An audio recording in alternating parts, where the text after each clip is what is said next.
Hello friends, कैसे हो। स्वागत है आप सभी का मेरे चैनल पे। आज हम मैसूर पाक बना रहे हैं और कथा में आज हम बात करेंगे शेषनाग अवतार बलराम की। तो चलिए शुरू करते हैं। बलराम शेषनाग के रूप में श्री कृष्ण के बड़े भाई थे। अपने नाम के समान ही वे अति बलशाली थे और राम की तरह ईश्वरीय अंश भी थे। कथाओं के अनुसार त्रेता युग के अंत में जब श्री राम विष्णु रूप में वैकुंठ लौटे, तब उनके आसन शेषनाग ने उनसे विनती की कि प्रभु, मृत्यु लोक में आपकी लीला देख के मैं धन्य हो गया। आप मुझे आशीर्वाद दे कि हर युग में मैं आपके भाई के रूप में ही अवतरित हूँ।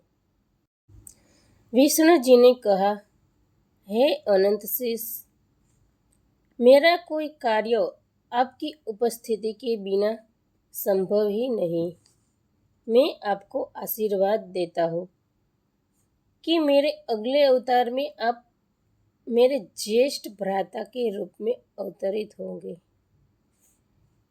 तब द्वापर युग में मथुरा के राजा कंस ने अपनी मौत की भविष्यवाणी सुन के अपने बहन देवकी और उनके पति वासुदेव को कारागृह में बंदी बनाया और उनके एक एक करके सारे संतानों को मारना शुरू कर दिया।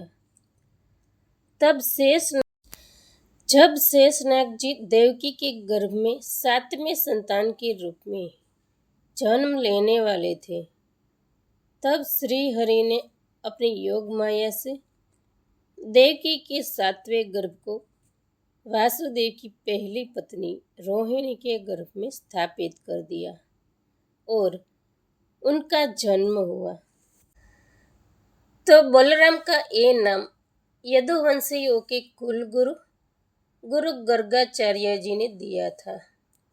ग्रंथों के अनुसार वासुदेव ने गर्गाचार्य को बताया था कि उनके दोनों पुत्रों नंद के पास है और वो वहां जाकर उसके पुत्रों का नामकरण संस्कार करे।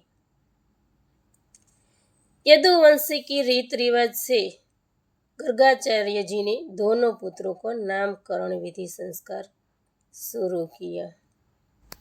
गर्गाचार्य जी ने बलराम के मुख की ओर देखते हुए कहा कि इसका बल अतुलित है, इसीलिए जगत में ये बल के लिए परिज्ञात हो गए।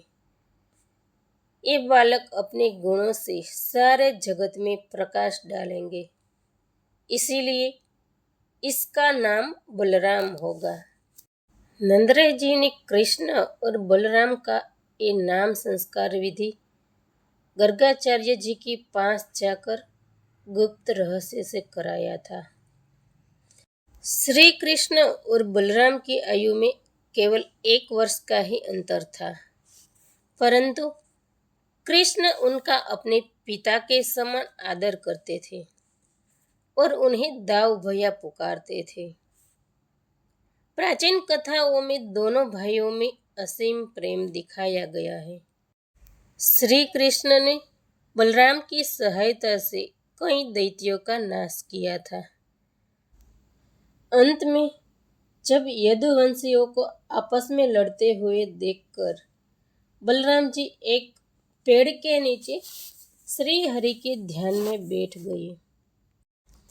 ध्यान में लीन बलराम जी ने जैसे ही अपना मुख खोला, तब हजारों फन वाले अनंत शेष निकालकर बलराम जी वैकुंठ चले गए और श्री हरि के आसन के रूप में फिर विद्यमान हो गए।